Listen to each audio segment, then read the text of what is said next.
কারণে সৃষ্ট বন্যার মাধ্যমে এই ঝড় বিপুল পরিমাণ ক্ষতি করতে পারে। ভারত মহাসাগরের জন্য সাইক্লোন একটি পরিচিত শব্দ। নর্থ আটলান্টিক ওশিয়ানে এদের বলা হয় হারিকেন, ওয়েস্টার্ন প্যাসিফিকে বলা হয় টাইফুন, অস্ট্রেলিয়ার নিকটবর্তী জলভাগে বলা হয় উইলি উইলিজ। তখন মে মাসের শুরু। লাক্ষাদ্বীপের তাপমাত্রা তখন ৩৫ ডিগ্রি।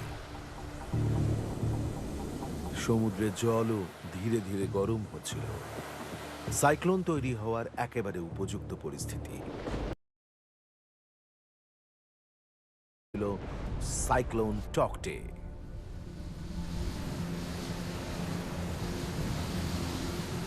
সেই সময় আমরা জানতাম না যে ঝড়টা কোন দিকে যেতে চলেছে, কারণ কিছু মডেল বলছিল ইয়েমেনের ওপর দিয়ে যাবে, কিছু বলছিল পাকিস্তান, কিছু বলছিল ইন্ডিয়া। আর ঝড়টার স্বমহিমায় আছড়ে পড়ার পরেই কিন্তু আমরা বুঝতে পারি যে ইন্ডিয়ার উপর এই টকটের সবচেয়ে বেশি প্রভাব পড়তে চলেছে। কয়েকদিনের মধ্যে এই ঝড় যেন এক দৈত্যের আকার ধারণ করে। এর গতিবেগ গিয়ে পৌঁছয় ঘন্টায় ১৮৫ কিলোমিটারে।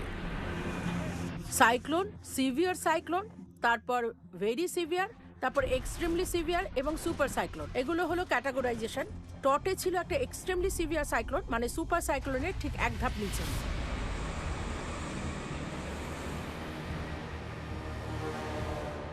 ইন্ডিয়া ডিজাস্টার অ্যালার্ট সিস্টেমের মাধ্যমে পশ্চিম উপকূলের সমস্ত রাজ্য সরকারের উদ্দেশ্যে সাইক্লোনের সতর্কবার্তা জারি করা হয়। ন্যাশনাল ডিজাস্টার রেসপন্স ফোর্স প্রস্তুতি নিতে শুরু করে। ইন্ডিয়ার পশ্চিম সীমান্তে ৪৮টি টিম পাঠানো হয়।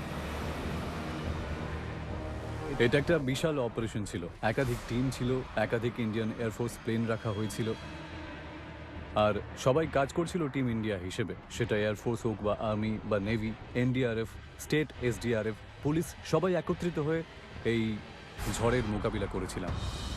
সাইক্লোনের গতিপথ ততক্ষণে জানা হয়ে গিয়েছিল। আনুমানিক আক্রমণের স্থল হল গুজরাট উপকূল।